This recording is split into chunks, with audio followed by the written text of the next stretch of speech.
Aleluya, aleluya, aleluya, aleluya. Reciban la palabra de Dios no como palabra humana, sino como lo que es realmente, como palabra de Dios.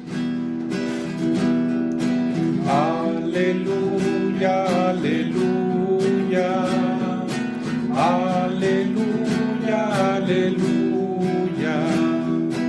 Aleluya, aleluya, aleluya, aleluya. El Señor esté con ustedes. Evangelio de nuestro Señor Jesucristo según San Marcos. Jesús entró en Cafarnaún y cuando llegó el sábado fue a la sinagoga y comenzó a enseñar. Todos estaban asombrados de su enseñanza, porque les enseñaba como quien tiene autoridad, y no como los escribas. Y había en la sinagoga un hombre poseído de un espíritu impuro, que comenzó a gritar: ¿Qué quieres de nosotros, Jesús Nazareno? ¿Has venido para acabar con nosotros? Ya sé quién eres, el Santo de Dios. Pero Jesús lo increpó, diciendo: Cállate y sal de este hombre. El espíritu impuro lo sacudió violentamente y, dando un alarido, salió de ese hombre. Todos quedaron asombrados y se preguntaban unos a otros: ¿qué es esto? Enseña de una manera nueva, llena de autoridad, da órdenes a los espíritus impuros y éstos le obedecen. Y su fama se extendió rápidamente por todas partes, en toda la región de Galilea. Palabra del Señor. Gloria a ti, Señor Jesús. Queridos hermanos, estamos iniciando este tiempo ordinario, ya con el color verde, y en el ciclo C se lee el Evangelio de San Marcos. Todavía en el capítulo 1, en el inicio de la predicación de Jesús, vemos esta escena donde Cristo llega a Cafarnaún.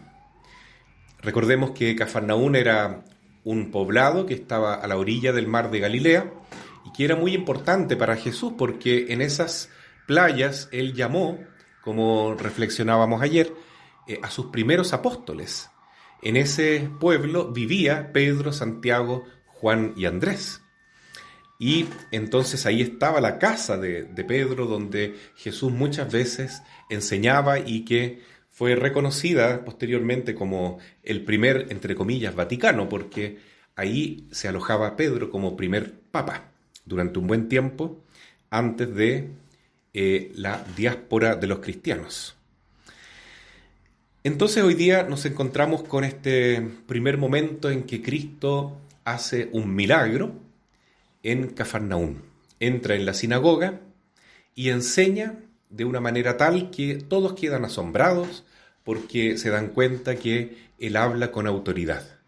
Después realiza su primer milagro, que es de liberación, libera a un pobre hombre de un espíritu inmundo, es decir, de un demonio, y probablemente eran varios demonios que poseían a aquel pobre hombre porque ellos hablan en plural, ¿no?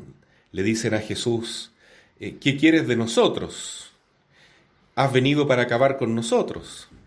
Ya sabemos quién eres, el Santo de Dios. Y entonces uno se pregunta, bueno, ¿por qué estos demonios dicen algo que es verdad, ¿no? Dicen que Él es el Hijo de Dios, que es el Mesías, que es el Santo de Dios. Pero sobre todo en San Marcos está claro el secreto mesiánico. Hay un momento especial en que Cristo tiene que revelar quién es el Mesías. Y ese momento está destinado para la proclamación de fe de Pedro. Cuando Simón le dice: tú eres el Mesías, tú eres el Hijo de Dios. Y ahí Jesús le dice: muy bien, ahora yo te llamo Pedro, la piedra sobre la cual fundo mi iglesia, porque estás hablando en este momento inspirado por el Espíritu Santo. En cambio, estos demonios no hablaban por amor a Cristo, sino por temor, tenían miedo, terror de Jesús. Por eso le preguntan también, ¿has venido a acabar con nosotros? Están aterrorizados, saben quién es Jesús, pero le tienen miedo. Y eso es muy interesante, entre paréntesis, ¿no? Porque mucha gente dice que tiene fe, que conoce a Cristo, pero en el fondo no cree realmente en el Señor. ¿Por qué? Porque tiene miedo de Jesús, tiene miedo. En mayor o menor medida esto nos ocurre a todos nosotros. Cuando pecamos, cuando nos dejamos dominar por nuestros vicios, cuando los demonios toman control en nuestra vida, también experimentamos ese miedo. Por ejemplo, cuando alguien peca, puede ser que se sienta más tranquilo si no mira las imágenes religiosas, si da vuelta a las imágenes sagradas para que, entre comillas, no se den cuenta que uno está pecando. Entonces, ese miedo que también se reveló en la historia de Adán y Eva, cuando ellos pecaron recién, ¿no es cierto?, se dieron cuenta que estaban desnudos y se escondieron de Dios. Y no sacamos nada con tener miedo de Dios. Cuando pecamos, lo que debemos hacer es todo lo contrario, dar un salto de confianza y reconocer: Jesús, hijo de David, ten piedad de mí, soy un pecador. Ante la confianza, Jesús se llena de ternura y entonces nos puede salvar. Pero los demonios y todos aquellos que quieren seguir este camino de Satanás se dejan llevar por el espíritu del miedo. Están aterrorizados, ¿no? Entonces les hablan de Jesús, les hablan de la venida de Cristo y se llenan de horror, porque saben que viene un juicio muy duro y probablemente la condenación eterna. Claro que sí, hay que temer, ¿no es cierto?, si uno está en esa posición. Pero el santo temor de Dios es todo lo contrario. Es honrar la autoridad de Cristo Jesús. Eso significa reconocerlo como nuestro creador. Los habitantes de Cafarnaún estaban admirados de la autoridad de Cristo. Autoridad para enseñar, autoridad para expulsar espíritus inmundos, autoridad en lo que dice, autoridad en lo que hace. ¿Y qué significa autoridad? Repito, creatividad. El verdadero autor es el creador. De hecho, autor es creador en latín. Por eso cuando Dios dice, la palabra eterna dice, hágase la luz se hace, porque Dios tiene autoridad. Su palabra se cumple. Las promesas del Señor son fieles, se cumplen siempre. Y entonces eso realmente es lo que diferencia a Cristo de los demás escribas, de los demás sacerdotes, de todos los demás que predicamos la palabra de Dios y que tratamos de practicarla, porque Cristo es el autor, el creador de la ley. Él es la verdad. Y también Él no solamente enseña, profetiza entonces como verdad absoluta, sino que también Él es el sacerdote eterno, sacerdote que se hace víctima y altar. Víctima porque es el Cordero de Dios, el sacrificio verdadero que nos libera del pecado. No es gratuitamente que Jesús libera a los demonios. Bueno, Él es Dios, puede hacer lo que quiera, pero el signo de liberar a una persona de malos espíritus, de sanarlo de enfermedades, de sacarlo de la ignorancia, es nada más y nada menos que la redención total del hombre. Jesús vino a salvarnos completamente, a darnos la vida eterna. Es realmente Jesús el redentor de la humanidad. Y esto Él lo realiza como sumo sacerdote, sacrificándose a sí mismo en la cruz. Entonces ahí viene la autoridad del Señor, de un amor infinito, un amor que no conoce ningún límite, porque no hay amor más grande que dar la vida por los amigos. Entonces Cristo es verdadero profeta, verdadero sacerdote y verdadero rey, que son tres cualidades que nosotros adquirimos igualmente en el santo bautismo.